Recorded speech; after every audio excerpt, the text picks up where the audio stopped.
الحمد لله الحمد لله نحمده ونستعينه ونستغفره ونؤمن به ونتوكل عليه ونعوذ بالله من شرور أنفسنا ومن سيئات أعمالنا من يهده الله فلا مضل له ومن يضلله فلا هادي له ونشهد أن لا إله إلا الله وحده لا شريك له ونشهد أن سيدنا ومولانا محمدا عبده ورسوله أرسله بالحق بشيرا ونذيرا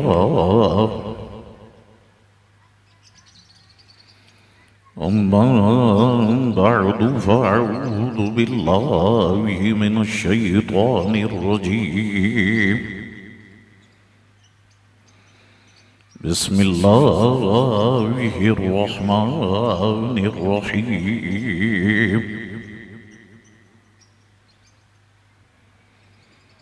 أولئك كتب في قلوبهم الإيمان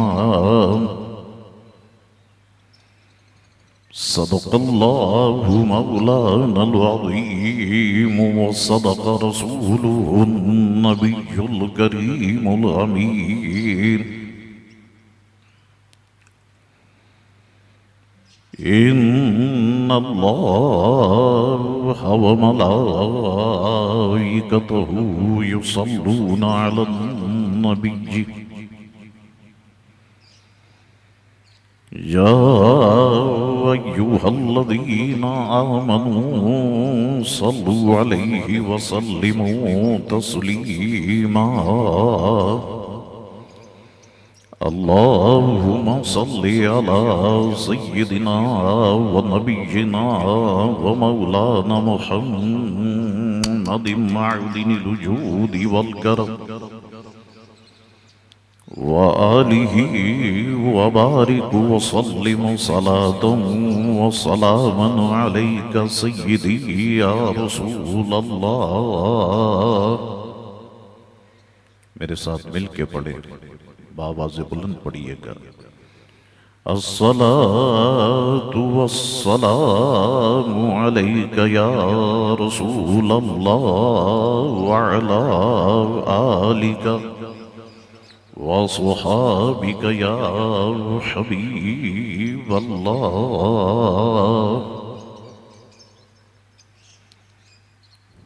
اللہ تبارک و تعالی کی حمد و ثنا اور دل کی گہرائیوں سے حضور رحمت عالم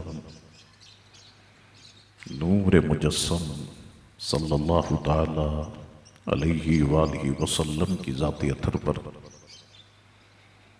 دل کی گہرائیوں سے درود پاک پڑھ لینے کے بعد برادران اسلام، دعا ہے اللہ کریم سے کہ اللہ کریم ہم تمام مسلمانوں کی گناہوں کو معاف فرمائے اور ہم سب کو مذہب مہذب اہل سنت والجماعت پر استقامت عطا فرمائے، ایمان و صحت کے ساتھ ایک لمبی زندگی عطا فرمائے اور قدم رسول اللہ علیہ السلام میں ساتھ ایمان کی اللہ تبارک و تعالی ہم سب کو موت نصیب فرمائے.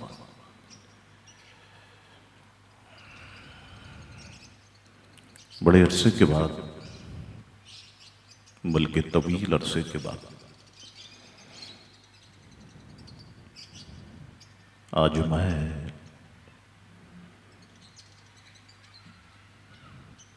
اپنوں میں موجود ہوں۔ ظاہر سی بات ہے کہ میرا بچپنا انہی گلیوں میں گزرا۔ میرے نام حضور حضرت علامہ الحاج الحافظ قاری محمد مصلح الدین صدیقی رحمت اللہ تعالی علیہ کی پہچان یہی اخن مسجد تھی۔ میرے والد محترم حضرت علامہ مولانا سید شاہ تراب الحق قادری علیہ رحمہ کی پہچان بھی یہی اخن مسجد تھی، اور الحمدللہ اس فقیر حقیر کی پہچان بھی یہی اخن مسجد ہے۔ ہمیں جو فیض ملا یقیناً اسی مسجد سے ملا، اور جو بھی دیانتداری اور اخلاص کے ساتھ اس منبر و محراب کی خدمت کرے گا، اللہ تبارک و تعالی اسے عروج و کمال عطا فرمائے گا۔ تو اس منبر سے اللہ رب العزت نے بڑی عزتوں سے نوازا اپنے محبوب علیہ السلام کے طفیل، اور بے شمار ممالک میں الحمدللہ اس فقیر حقیر نے دین کی خدمت کی۔ تو مجھ سے کہا گیا کہ جلسہ کھارا در میں ہے، تو میں نے فوراً ہاں کر دی، اور پھر ابھی بتایا گیا کہ جلسہ چھاکلا اسٹریٹ میں ہے، تو مجھے بہت خوشی ہوئی۔ اور میں آپ کو سچ بتاؤں کہ چھاکلا اسٹریٹ میں اتنے لوگوں کا جمع کرنا عام دن میں یہ بڑا مشکل کام ہے، اور ایسے دور میں یہ سارے کے سارے آپ ساتھی آئے، علماء کرام آئے، ثنا خواہ حضرات آئے، میں سب کا ممنون و مشکور ہوں۔ یہ محفل ہماری کون سا ہے؟ مینا پروڈکشن کی جانب سے یہاں پر انعقاد پذیر ہے، اور آج اس کا افتتاح بھی ہے، اور مہینہ سفر المظفر کا ہے، اور آپ جانتے ہیں کہ جیسے یہ مہینہ شروع ہوتا ہے اہل سنت والجماعت کے ممبروں اور محرابوں سے اعلیٰ حضرت امام اہل سنت مولانا شاہ احمد رضا خان فاضل بریلوی رحمت اللہ تعالی علیہ کی ذات مسعود کو خراج تحسین پیش کیا جاتا ہے، تو ہم بھی اعلیٰ حضرت فاضل بریلوی علیہ رحمہ کو خراج تحسین پیش کرتے ہیں۔ اللہ رب العزت نے امام اہل سنت کو تقریباً 65 برس عمر شریفہ عطا فرمائی۔ اب اطمینان سے گفتگو سنیے گا۔ یہ نعت خوانوں نے جتنی دھوم مچانی ہوتی ہے یہ مچا لیتے ہیں، ہاتھ اٹھا کے بولو، بٹھا کے بولو، یہ سب کر لیتے ہیں، اور بعض مرتبہ جیسے میں جس صوفے پر بیٹھا ابھی جو نعت خواں نعت پڑھ رہے تھے، ایسا لگتا ہے کہ اس نعت خواں کو وائبریٹ موڈ پہ رکھا تھا کہ پورا صوفہ ہی ہل رہا تھا۔ تو اطمینان کے ساتھ، سکون کے ساتھ یہ طلعت محافظ کو بھی میں سمجھاتا، آرام سے کمپرنگ کرو، ایسا نہ ہو کہ پھیپھڑے باہر آ جائیں، اس کو بھی سمجھاتا۔ تو آپ جتنے دائیں کھڑے ہوئے ہیں سب آگے آ جائیں، اطمینان کے ساتھ بیٹھے، اور اعلیٰ حضرت امام اہل سنت کی باتیں سنیں، اپنی زبان کو سبحان اللہ اور ماشاءاللہ سے تر رکھیں۔ اللہ رب العزت نے اپنے پیارے محبوب علیہ السلام کے طفیل امام اہل سنت کو تقریباً 65 برس عمر شریفہ عطا فرمائی۔ اپنی 65 سالہ عمر شریفہ میں حضور امام اہل سنت نے جس طرح سے دین متین کی خدمت کی، تجدید کی، دین کا احیاء کیا، انسانی عقل جب اس پر غور و فکر کرتی ہے تو دنگ ہو جاتی ہے۔ بڑے بڑے اکابر علماء و مشائخ جب امام اہل سنت کے کارناموں پر غور و فکر کرتے ہیں تو حیران ہو جاتے ہیں، اور تھک ہار کے سب کو یہی کہنا پڑتا ہے کہ ملک سخن کی شاہی تم کو رضا مسلم، جس سمت آ گئے ہو سکے بٹھا دیے ہیں۔ اللہ اکبر، یہ شان میرے اور آپ کے امام اعلی حضرت فاضل بریلوی رحمت اللہ تعالی علیہ کی ہے۔ فاضل بریلوی رحمت اللہ تعالی علیہ نے بڑے کارنامے انجام دیے۔ میں بڑا مختصر کر کے، تاکہ بات آپ کے دل و دماغ میں بیٹھ جائے، عرض کرتا ہوں۔ فاضل بریلوی علیہ رحمہ کے کارناموں میں ایک بڑا کارنامہ فتاوی رضویہ شریف ہے۔ بازار میں بھی موجود ہے، انٹرنیٹ پر بھی موجود ہے۔ یہ بات ذہن میں رکھیں کہ بر صغیر پاک و ہند میں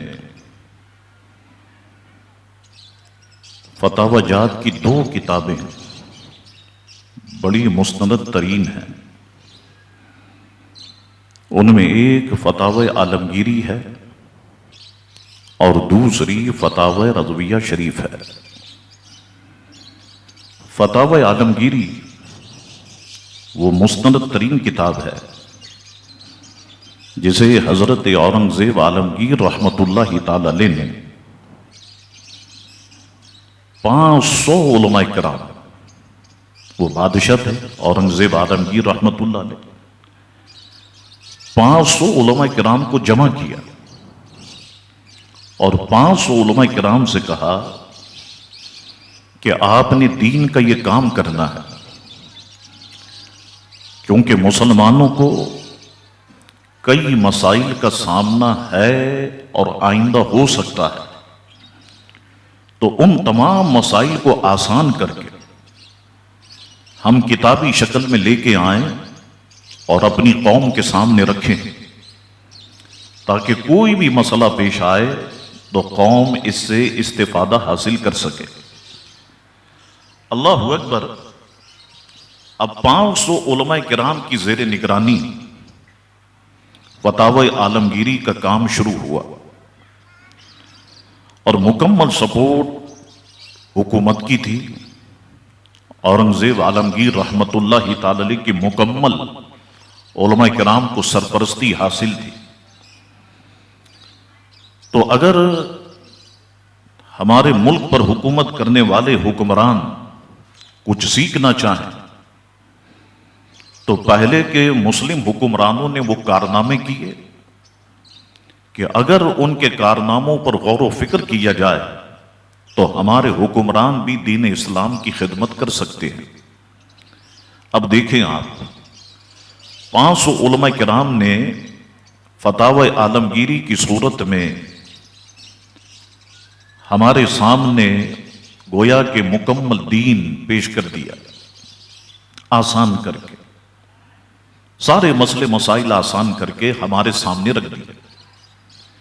اچھا، اب انٹرنیٹ پر فتاوی عالمگیری بھی ہے اور فتاوی رضویہ شریف بھی ہے، دونوں کا مطالعہ فرمائیں، دونوں کو اپنے سامنے رکھیں، آپ حیران ہو جائیں گے کہ جو کام اورنگزیب عالمگیر رحمت اللہ تعالی علیہ کی سرپرستی میں 500 علماء کرام نے مل کے کیا، اگر امام اہل سنت کی فتاوی رضویہ شریف آپ دیکھیں تو آپ کہہ اٹھیں گے کہ جو کام 500 علماء کرام نے مل کے کیا اس سے کہیں زیادہ کام اعلی حضرت امام اہل سنت نے اکیلے فتاوی رضویہ شریف کی صورت میں کر کے دکھایا۔ ایک طرف 500 علماء کرام ہیں اور ایک طرف تنہے تنا مرد مجاہد مولانا شاہ احمد رضا خان رحمت اللہ تعالی علیہ۔ اللہ اکبر۔ اس کے بعد میں تھوڑا سا آگے بڑھوں کہ چیدہ چیدہ باتیں جو آپ کی سمجھ میں آ سکے عرض کر۔ فتاوی رضویہ شریف میں امام اہل سنت نے جو علم کے موتی بکھیرے، جو تحقیق کے دریا بہائے، اس کو بھی اگر کوئی پڑھے تو وہ حیران ہو جاتا ہے۔ مثلاً دیکھیں آپ کسی بھی مفتی سے یہ سوال کریں، کل ہی آپ، بلکہ ابھی بھی مدارس کھلے ہوتے ہیں یہاں رات میں، آپ سوال لکھ کر کے بھیجیں کسی مفتی صاحب کو، کیا فرماتے علماء کرام اس مسئلے کے بارے میں کہ تیمم کتنی چیزوں سے جائز ہے؟ تو ایک سطر کا سوال ہوگا تو ایک ہی سطر کا جواب ہوگا۔ مفتی صاحب جواب میں لکھیں گے کہ جو چیز زمین کی جنس سے ہو اس سے تیمم جائز ہے۔ اب دیکھیں فتاوی رضویہ شریف میں سوال ہوا امام اہل سنت سے کہ تیمم کتنی چیزوں سے جائز ہے؟ تو حضور اعلی حضرت نے جواب دیا کہ جو چیز زمین کی جنس سے ہو اس سے تیمم جائز ہے۔ پھر تحقیق کا دریا جوش میں آیا اور خود سوال اٹھایا کہ کتنی چیزیں ہیں جو کہ زمین کی جنس سے ہیں۔ پھر زمین سے نکلنے والی معدنیات پر حضور امام اہل سنت نے ایک عظیم تحقیق فرمائی، پھر ایک تحقیقی فتویٰ جاری کیا جو اس فتاوی رضویہ شریف میں موجود ہے۔ آپ فرماتے ہیں کہ وہ کون سی اشیاء ہیں جو کہ زمین کی جنس سے ہیں کہ جن سے تیمم جائز ہے؟ میری طرف دیکھیں، فرماتے ہیں 311 چیزیں ہیں جو زمین میں موجود ہیں، 311 چیزیں ہیں جو زمین میں موجود ہیں، 181 سے تیمم جائز ہے، ان میں سے 74 فقہاء کرام نے بیان فرمائی اور 107 اس فقیر کی تحقیق ہے۔ اس طرح آپ سبحان اللہ کہیں، اتنا مجمع، وہ بھی امام اہل سنت کی تعریف ہو رہی۔ اللہ اکبر۔ میں نے آپ سے کہا نا آپ دھیان رکھیں، میں سیدھی سیدھی تقریر کر کے چلا جاؤں گا، کوئی آپ سے نہیں کہوں گا نعرہ لگاؤ اچھلو کودو، کچھ نہیں کہوں گا، بس آپ خدا کے لیے یہ چیزیں اپنے دل و دماغ میں رکھ لیں۔ اللہ اکبر۔ فرماتے ہیں کہ 311 چیزیں ہیں کہ جو زمین میں موجود ہیں، 181 سے تیمم جائز ہے، ان میں سے 74 فقہاء کرام نے بیان فرمائی، 107 میری اپنی تحقیق ہے، 130 اشیاء سے تیمم ناجائز ہے، 58 فقہاء کرام نے بیان فرمائی اور 72 اس فقیر کی تحقیق ہے۔ یعنی وہ میرے والد محترم علیہ رحمہ کہا کرتے تھے کہ اعلی حضرت امام اہل سنت نے جو زمین سے نکلنے والی چیزوں کی فہرست بیان فرمائی تو ہماری جو وفاقی وزیر پیٹرولیم ہے ہمارے، ان کے پاس بھی اتنی لمبی فہرست نہیں ہوگی جو اعلی حضرت فاضل بریلوی نے وہ فہرست تحریر فرمائی۔ اللہ اکبر۔ یہ شان اعلی حضرت فاضل بریلوی رحمت اللہ تعالی علیہ کی ہے۔ چلیے ہم آگے بڑھتے ہیں۔ حضور امام اہل سنت مولانا شاہ امام احمد رضا خان فاضل بریلوی رحمت اللہ تعالی علیہ کے کارناموں میں فتاوی رضویہ شریف بڑا کارنامہ، قرآن مجید و فرقان حمید کا اردو زبان میں ترجمہ یہ بڑا کارنامہ، اعلی حضرت فاضل بریلوی کی نعتیہ شاعری یہ بڑا کارنامہ، اعلی حضرت فاضل بریلوی کی کئی علوم پر درس یہ بھی بڑا کارنامہ۔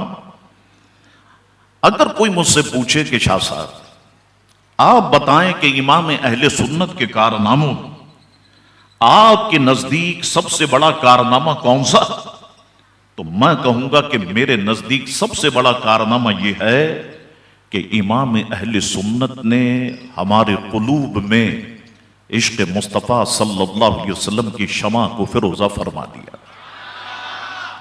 یہ امام اہل سنت کے کارناموں میں میرے نزدیک سب سے بڑا کارنامہ ہے۔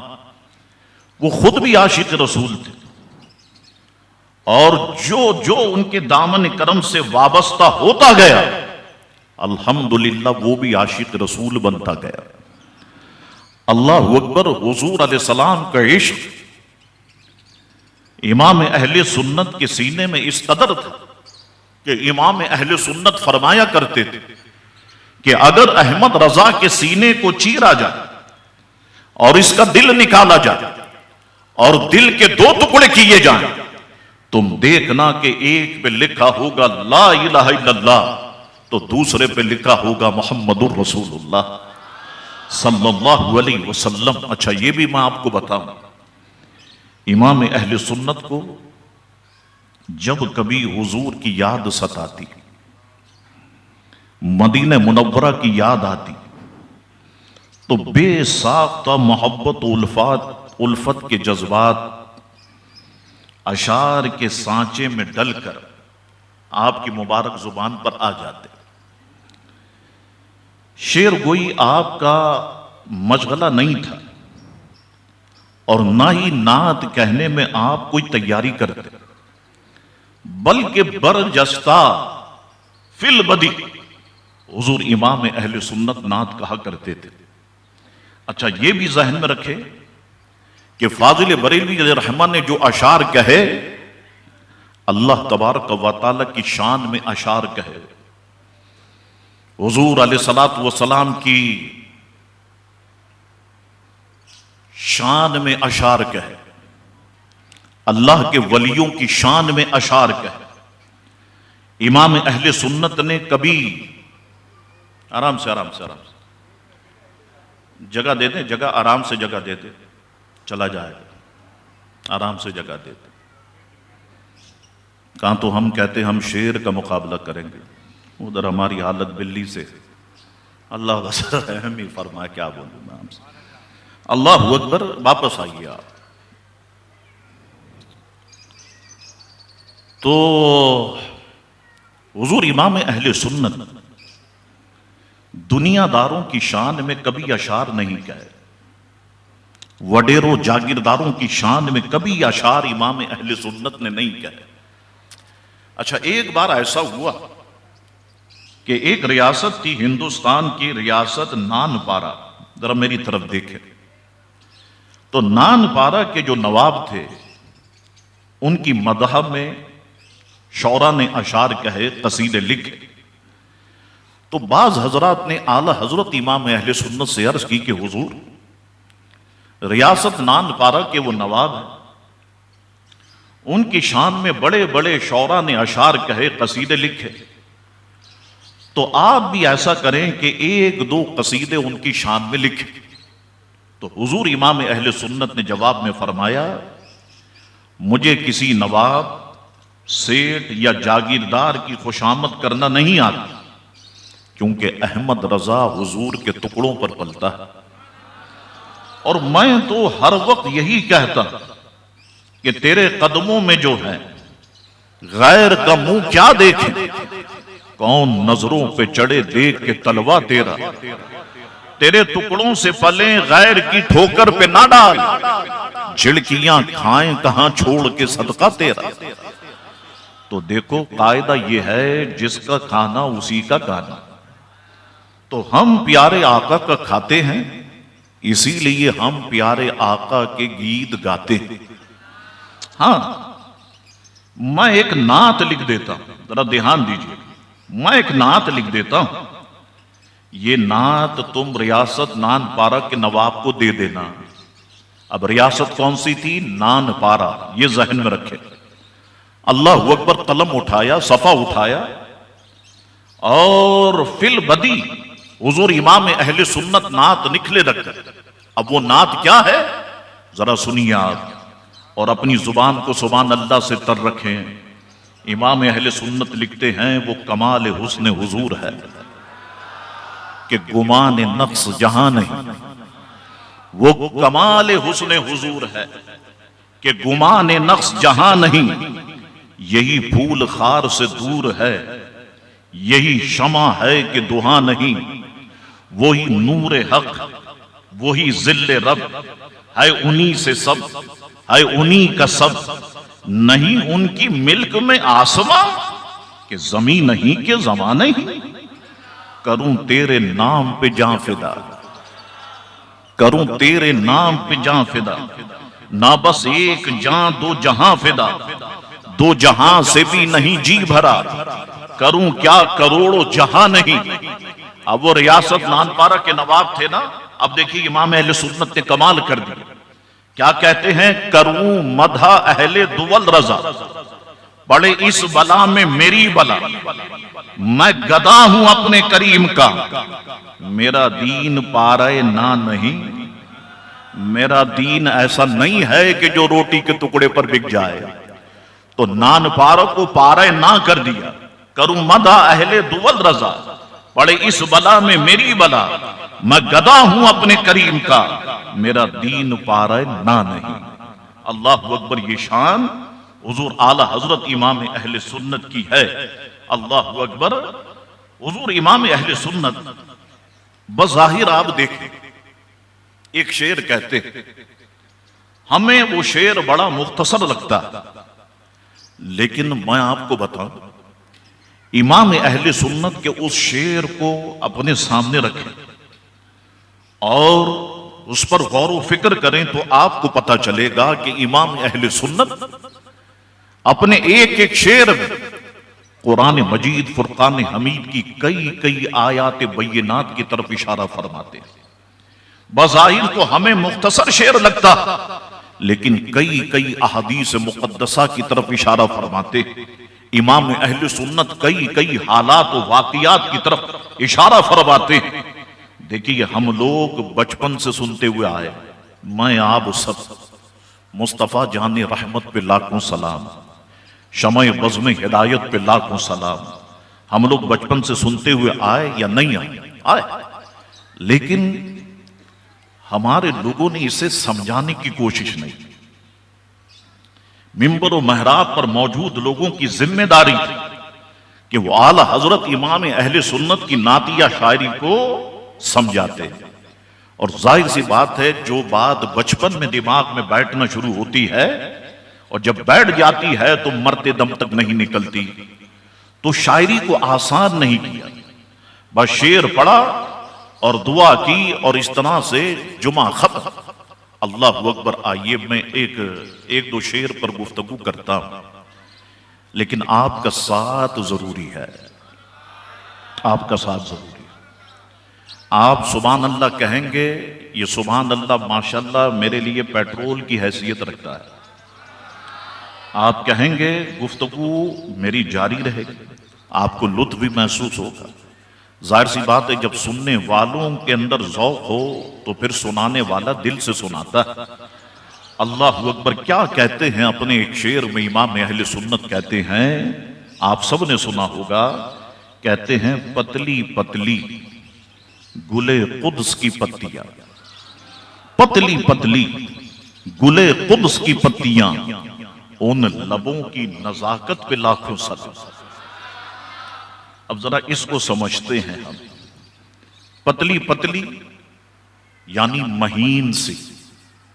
آپ کے شاہ صاحب یہ تو بڑا مشکل لفظ ہے، ہم تو میمن ہیں۔ پتلی پتلی باریک سی، گل کے معنی پھول، قدس متبرک، پاکیزگی یا پاکیزہ، لب کے معنی ہونٹ بھی ہیں اور کنارہ بھی ہے، نزاکت کے معنی خوبی بھی ہے اور نرم و نازک بھی ہے۔ اب آپ کو مزہ ہے، کیا کہنا چاہتے ہیں؟ پتلی پتلی گلے قدس کی پتیاں، ان لبوں کی نزاکت پہ لاکھوں سلام، یعنی حضور علیہ السلام کے لبہائے مبارکہ، ہونٹ مبارکہ، پاکیزہ گلاب کی پتیوں سے بھی زیادہ نرم و نازک ہیں، سرخ ہیں، خوبصورت ہیں، حسین و جمیل ہیں۔ میں احمد رضا کہتا ہوں کہ ان مقدس لبوں کی نزاکت یعنی باریکی، پاکیزگی، خوبی اور لطافت پر لاکھوں سلام ہو۔ ایک طرف یہ شعر کہا تو دوسری طرف کیا کہتے ہیں؟ ایک مقام پہ فرماتے ہیں وہ گل ہیں لبہائے نازک ان کے، وہ گل ہیں لبہائے نازک ان کے، ہزاروں جھڑتے ہیں پھول جن سے۔ وہ گل ہیں لبہائے نازک ان سے، وہ گل ہیں لبہائے نازک ان کے، ہزاروں جھڑتے ہیں پھول جن سے۔ گلاب گلشن میں دیکھے بلبل، یہ دیکھ کے گلشن گلاب میں ہے۔ کیا کہنا چاہتے ہیں؟ گویا فرمانا یہ چاہتے ہیں حضور علیہ السلام کے لبہائے مبارکہ ایسے نرم و نازک پھول ہیں کہ ان حسین و جمیل لبہائے مقدسہ سے ہزاروں قسم کے پھول ہر وقت جھڑتے رہتے۔ اے بلبل تو گلشن میں، گلستان میں گلاب کی بہار کیا دیکھتی ہے؟ ادھر آ، میری آقا کے بارگاہ میں، میرے آقا کی بارگاہ میں آ، یہاں آ کر کے دیکھ تو تجھے معلوم ہوگا کہ سارا کا سارا گلشن، سارا کا سارا گلستان حضور علیہ السلام کے گلاب جیسے ہونٹوں میں سمایا ہوا ہے۔ ادھر آ بلبل، آ کر کے دیکھ، اللہ اکبر۔ بلکہ گلاب و گلشن کی خوبصورتی اور دانائی آمنہ کے لال ہی کا صدقہ ہے۔ اللہ اکبر۔ اب دیکھیں آپ وہ کس طرف اشارہ فرماتے ہیں۔ امام طبرانی نے جب حضور علیہ السلام کے مبارک ہونٹوں پہ گفتگو کی تو امام طبرانی کہتے حضور علیہ السلام کے ہونٹ مبارکہ اللہ تبارک و تعالی کے تمام بندوں میں سب سے زیادہ خوبصورت ہے، سب سے زیادہ خوبصورت۔ ایک مقام پر امام طبرانی فرماتے ہیں حضور علیہ السلام کے ہونٹ مبارکہ اللہ کے تمام بندوں میں سب سے زیادہ نرم و نازک ہیں۔ اللہ اکبر۔ اور جب حضور علیہ السلام خاموش ہوتے، حضور علیہ السلام جب سکوت فرماتے، اللہ اکبر، تو اس کو یوں بیان کیا گیا کہ سکوت کے وقت حضور کے ہونٹ مبارکہ نہایت لطیف و شگفتہ محسوس ہوتے، شگفتہ محسوس ہوتے۔ اللہ اکبر۔ جناب اختر الحامدی صاحب علیہ رحمہ نے حضور اعلی حضرت فاضل بریلوی کے سلام پر تضمین لکھی، اور کیا خوب لکھا اختر الحامدی صاحب نے۔ کیا کہتے ہیں؟ لکھتے ہیں موجے حسن تبسم میں گلباریاں، موجے حسن تبسم میں گلباریاں، اور گلباریوں میں لطافت کی شان، جن میں قدرت کی باریکیاں ہیں نہاں، پتلی پتلی گلے قدس کی پتیاں، ان لبوں کی نزاکت پہ لاکھوں سلام۔ اللہ اکبر۔ یہ شان حضور علیہ السلام کے مبارک ہونٹوں کی ہے۔ اللہ اکبر۔ اب حضور کے ہونٹوں کی یہ شان کہ سکوت کے وقت شگفتہ اور لطیف محسوس ہوتے، تو میرے آقا مسکراتے بھی تو ہوں گے،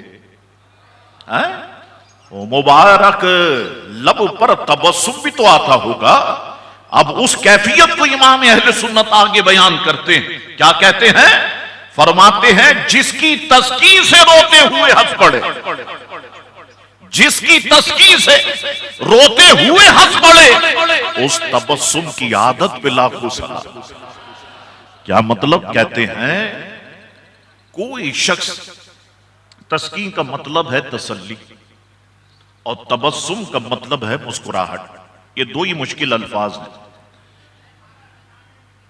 حضور علیہ السلام کی بارگاہ مقدسہ وہ بارگاہ کہ کوئی شخص کتنا ہی پریشان کیوں نہ ہو، کتنا ہی غمگین کیوں نہ ہو، جب وہ حضور علیہ السلام کی بارگاہ میں آتا تو حضور علیہ السلام اسے ایسے تسلی دیتے کہ آتا تو روتے ہوئے تھا، لیکن جب بارگاہ مصطفیٰ سے جاتا تو ہنستے ہوئے جاتا۔ ایک بات۔ دوسری بات یہ کہ اگر حضور علیہ السلام کو پتا چل جائے کہ کوئی شخص کسی کے ساتھ کوئی واقعہ پیش آ گیا اور وہ بڑا پریشان ہے، حضور علیہ السلام جب اس کے پاس پہنچتے تو حضور کے پہنچنے سے پہلے تو وہ پریشان ہوتا، لیکن جیسے ہی وہ حضور کو دیکھتا اس کے سارے غم غلط ہو جاتے، وہ سارے غموں کو بھول جاتا۔ اللہ اکبر۔ اب اس حوالے سے کئی واقعات احادیث مقدسہ میں موجود ہیں۔ میں آپ کی خدمت میں ایک واقعہ بیان کرتا ہوں جسے امام طبرانی نے لکھا۔ حضرت عبداللہ ابن عمر، مفہوم پیش کرتا ہوں، رضی اللہ تعالی عنہما نے نقل کیا، آپ فرماتے ہیں کہ حضور علیہ السلام ایک روز بازار کہتے ہیں کپڑا فروخت کرنے والے کو، حضور علیہ السلام ایک روز بازار کے یہاں تشریف لے گئے اور اس سے 4 درہم کی قمیص خریدی۔ وہ قمیص زیب تن فرما کر حضور علیہ السلام جب باہر تشریف لائے تو ایک انصاری آ گیا اور انہوں نے عرض کی، یا رسول اللہ صلی اللہ علیہ وسلم، عذرائے کرم یہ قمیص مجھے پہنا دیجئے تو اللہ تبارک و تعالی آپ کو جنت کا لباس پہنائے گا۔ رحمت دو عالم صلی اللہ علیہ وسلم نے بلا تعمل وہ قمیص اتاری اور اس انصاری کو مرحمت فرما دی۔ حضور نے دے دی، نہیں سنتا ہی نہیں، مانگنے والا تیرا۔ اللہ اکبر۔ حضور پھر دکان پر تشریف لے گئے، غور سے سنیے گا آخری کچھ باتیں، اور اپنے لیے 4 درہم کی ایک اور قمیص خریدی۔ حضور علیہ السلام جب گھر سے تشریف لائے تھے تو اس وقت حضور کے پاس 10 درہم تھے، 8 درہم خرچ ہو گئے۔ پہلے 4 درہم کی قمیص خریدی، اب پھر 4 درہم کی قمیص خریدی، 8 درہم خرچ ہو گئے اور باقی رہ گئے 2 درہم۔ آپ ادھر دیکھیں، ادھر ادھر توجہ نہیں کریں۔ تو اچانک حضور علیہ السلام نے ملاحظہ فرمایا کہ ایک لونڈی راستے پر کھڑی رو رہی ہے۔ حضور علیہ السلام نے اس سے پوچھا، تم کیوں رو رہی ہو؟ اس نے عرض کی، یا رسول اللہ صلی اللہ علیہ وسلم، میرے گھر والوں نے مجھے 2 درہم دیے تھے تاکہ میں آٹا خرید کے لاؤں، اور وہ 2 درہم مجھ سے گم ہو گئے، جس کی وجہ سے میں رو رہی ہوں کہ اگر میں ایسے ہی یعنی خالی ہاتھ چلی گئی تو میرا مالک مجھے سزا دے گا۔ حضور علیہ السلام کے پاس جو 2 درہم باقی بچے تھے، حضور علیہ السلام نے وہ اسے عطا فرما دی۔ فرمایا، لو آٹا خریدو، گھر جاؤ۔ پھر حضور نے ملاحظہ فرمایا کہ وہ پھر رو رہی ہے۔ فرمایا، اب رونے کی وجہ کیا ہے، کیوں رو رہی ہو؟ تو وہ عرض کرنے لگی، یا رسول اللہ صلی اللہ علیہ وسلم، میں ڈر رہی ہوں کہ میرا مالک مجھے مارے گا۔ اللہ اکبر۔ اس وجہ سے رو رہی ہوں۔ جس کی تسکین سے روتے ہوئے ہنس پڑے، اس تبسم کی عادت پہ لاکھوں سلام۔ اب کرم دیکھیے ہمارے آقا کا۔ حضور علیہ السلام نے فرمایا، چلو میں تمہارے ساتھ سفارشی بن کے چلتا، میں سفارش کر دوں گا، تم جن کے غلام جن کی باندی ہو وہ معاف کر دیں گے۔ اب حضور علیہ السلام ان کے گھر پہنچے، کہا کون سا گھر ہے؟ کہا یہ گھر ہے۔ تو حضور علیہ السلام نے اپنی عادت مبارکہ کے مطابق گھر والوں کو سلام کیا، السلام علیکم۔ انہوں نے آواز حضور کی سنی بھی اور پہچان بھی لی، جان گئے کہ سلام دینے والے اللہ کے پیارے حبیب ہیں، لیکن انہوں نے کوئی جواب نہیں دیا۔ حضور علیہ السلام نے دوسری مرتبہ سلام کیا، پھر کچھ دیر کے لیے انتظار کیا لیکن کوئی جواب نہیں آیا۔ پھر تیسری مرتبہ حضور نے سلام کیا۔ اس وقت اہل خانہ نے سلام کا جواب عرض کیا۔ حضور علیہ السلام نے پوچھا، جب دروازہ کھلا تو حضور نے پوچھا، جب میں نے تمہیں 2 دفعہ سلام کیا تھا تو کیا تم نے سلام سنا تھا؟ انہوں نے عرض کی، جی ہاں، لیکن ہماری خواہش یہ تھی کہ آپ ہمیں بار بار سلام فرمائیں اور حضور کی برکت سے اللہ ہمیں ہر آفت سے سلامت رکھے۔ اس وجہ سے ہم نے سلام کا جواب نہیں دیا۔ اللہ اکبر۔ لیکن پیارے آقا، ہمارے ماں باپ آپ پہ قربان، کیسے قدم رنجا فرمایا، کیسے تشریف لانا ہوا۔ حضور نے فرمایا یہ بچی ڈر رہی تھی، اس کے ساتھ ایسا ایسا معاملہ ہوا، تم اسے مارو تو میں اس کی سفارش کے لیے آیا ہوں۔ اللہ اکبر۔ بچی کے مالک نے کہا یا رسول اللہ آپ سفارش کے لیے آئے ہیں تو ہم اللہ کے لیے اسے آزاد کرتے ہیں، اسے آزاد کرتے ہیں۔ جس کی تسکین سے روتے ہوئے عرض پڑے، اس تبسم کی عادت پہ لاکھوں سلام۔ تو حضور علیہ السلام نے انہیں بھلائی اور جنت کی خوشخبری سے مطمئن فرمایا۔ اور پھر حضور نے فرمایا اللہ تعالیٰ نے ان 10 درہموں میں بڑی برکت رکھی، بڑی برکت ڈال دی۔ اللہ تعالیٰ نے اپنے نبی کو بھی اس سے قمیص پہنائی، ایک انصاری کو بھی قمیص پہنائی، اور ایک لونڈی کو بھی اس کی وجہ سے آزادی عطا فرمائی۔ اللہ اکبر۔ تو یہ شان حضور علیہ الصلوۃ والسلام کی ہے۔ تو کسی نے کہا سکون قلب ملا، لذت حیات ملی، سکون قلب ملا، لذت حیات ملی، در حبیب ملا، ساری کائنات ملی۔ سکون قلب ملا، لذت حیات ملی، در حبیب ملا، ساری کائنات ملی۔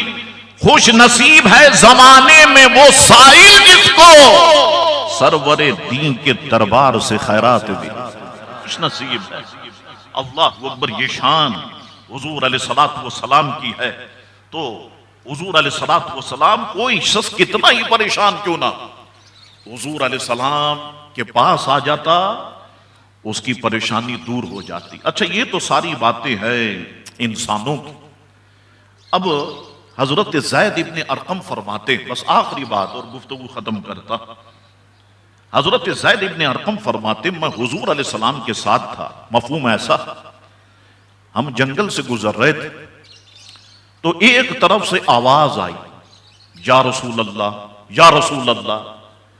حضور علیہ الصلوۃ والسلام جب متوجہ ہوئے، آگے بڑھے تو ملاحظہ فرمایا کہ ایک شکاری نے ایک ہرنی کو شکار کیا ہوا اور وہ جال میں ہے۔ اچھا وہ جال میں ہے اور کیا پکار رہی ہے؟ یا رسول اللہ، یا رسول اللہ۔ پتا چلا عاشق کوئی بھی ہو، بولی ایک ہی ہے، بولی ایک ہی ہے، نعرہ رسالت، نعرہ رسالت، نعرہ رسالت، بولی ایک ہی ہے۔ میرے نانا تمہارے بڑوں پر محنت کر کر کے مزار میں چلے گئے، والد صاحب بھی چلے گئے، اب لگتا ہے کہ میری باری۔ تم کچھ کہتے ہی نہیں سبحان اللہ، تمہاری زبان سے نکلتا ہی نہیں ماشاءاللہ۔ اور تمہارا حال تو بالکل ویسے ہے جیسے پولیو کے قطرے پلانے والے آتے ہیں، وہ پوچھتے ہیں گھر میں بچہ ہے چھوٹا؟ جی ہاں ہے، لے کے آؤ، لے کے آتے، ماں لے آتی ہے۔ اب جب دوائی پلانے کی کوشش کرتے وہ منہ کھولتا نہیں، اب ماں کو کہتے ہیں ذرا اس کا منہ تو کھلاؤ، تو ماں بچے سے کہتی ہے ہاں کرو، تو جب ماں کہتی ہے تو بچہ ہاں کرتا ہے، پھر وہ دوائی ڈالتے ہیں۔ ایسے تم کو سمجھانا پڑتا ہے یا رسول اللہ کہو، ماشاءاللہ کہو، سبحان اللہ کہو، تو اب ہمیں پولیو کا ڈاکٹر بھی بننا پڑ جاتا ہے۔ وہ اللہ ہماری قوم پر جو ہے انہیں عقل و شعور عطا فرمائے کہ بعض محفلیں بار بار زندگی میں نہیں آتی، بعض محفلیں ایسی ہوتی ہیں جس کو اللہ معراج عطا فرما دیتا ہے، اس میں روحانیت پیدا فرما دیتا ہے، تو ہمیں اس کی خبر نہیں ہوتی، ہم اپنی دھن میں مست۔ اللہ اکبر۔ تو وہ پکار رہی یا رسول اللہ، یا رسول اللہ۔ حضور علیہ السلام اس ہرنی کے پاس تشریف لے گئے۔ اب دھیان سے سن، اب ہرنی کی اور حضور علیہ السلام کی گفتگو ہو رہی ہے، وہ اپنی زبان میں گفتگو کر رہے ہیں، حضور علیہ الصلوۃ والسلام جواب دے رہے ہیں۔ حضور نے پوچھا کیا وجہ، کیا معاملہ ہے؟ اس نے عرض کی یا رسول اللہ صلی اللہ علیہ وسلم، یہ وقت ایسا ہے جس میں میں اپنے بچوں کو دودھ پلاتی ہوں، شکاری نے مجھے شکار کر دیا، ادھر میرے بچے بھوکے ہوں، آپ اس شکاری سے کہیں یہ مجھے تھوڑی دیر کے لیے آزاد کر دے، میں جاؤں گی اور دودھ پلا کے واپس آ جاؤں گا، حضور علیہ السلام نے فرمایا اگر تو واپس نہ آئی تو، اب اس کا جواب سن. اس نے عرض کی میرے آقا اگر میں واپس نہ آئی تو مجھ پر اس شخص کی طرح سے لعنت ہو جس کے سامنے آپ کا نام لیا جائے اور وہ آپ پہ درود نہ پڑے. اس نے کون سی حدیث کی کتابیں پڑھی مجھے بتا؟ اس نے کون سی محفلیں اٹینڈ کری حضور علیہ السلام کی کہ اسے یہ مسئلے کا کیسے معلوم ہو گیا؟ پتا چلا علم حضور کو دیکھنے سے بھی حاصل ہوتا ہے. جو علم کتابوں میں نہیں ملتا وہ دیدار مصطفیٰ سے حاصل ہو جاتا ہے. اللہ اکبر. حضور علیہ السلام نے شکاری سے فرمایا اسے چھوڑ دو، یہ جائے گی اور دودھ پلا کے واپس آ جائے گی. شکاری نے کہا اگر آپ کہتے ہیں تو میں چھوڑ دیتا. چھوڑ دیا. وہ گئی اور واپس تھوڑی دیر میں واپس دودھ پلا کے آ گئی. اب حضور علیہ السلام نے ارشاد فرمایا اے شکاری کیا تو اس ہرنی کو میرے ہاتھ فروخت کرتا ہے، بیچتا ہے؟ اس نے عرض کی یا رسول اللہ صلی اللہ علیہ وسلم میں آپ کو تحفے میں دیتا ہوں. حضور علیہ السلام نے ہرنی کو لیا اور لینے کے بعد حضور نے ہرنی کو آزاد فرما دیا. فرمایا جا تو اللہ کے راستے میں آزاد. حضرت زید ابن ارقم فرماتے ہیں میں نے اپنی آنکھوں سے دیکھا اور کانوں سے سنا جب ہرنی جا رہی تھی، اچھل رہی تھی اور کود رہی تھی اور کہہ رہی تھی کہ اللہ کے سوا کوئی معبود نہیں ہے اور محمد صلی اللہ علیہ وسلم اللہ کے سچے بندے اور رسول ہیں. اللہ اکبر. دیکھیے ادھر وہ غمزدہ لیکن جس کی تسکین سے روتے ہوئے ہنس پڑے، اس تبسم کی عادت پہ لاکھوں سلام. اب ہرنی تو چلی گئی، جبریل امی سدرہ سے نازل ہو عرض کرتے یا رسول اللہ صلی اللہ علیہ وسلم جس طرح سے اس ہرنی کو اپنے بچوں سے محبت ہے اس سے کہیں زیادہ اللہ تعالیٰ کو آپ کی امت سے محبت ہے. اور جس طرح اللہ تبارک و تعالیٰ نے اس ہرنی کو واپس آپ کی طرف لوٹایا ایسے ہی اللہ تعالیٰ روز قیامت آپ کی امت کو آپ کے سپرد فرما دے گا. اللہ اکبر. تو امام اہل سنت بظاہر ایک شعر کہتے ہیں مختصر سا، لیکن اللہ اکبر اس میں علم کا سمندر ہوتا ہے.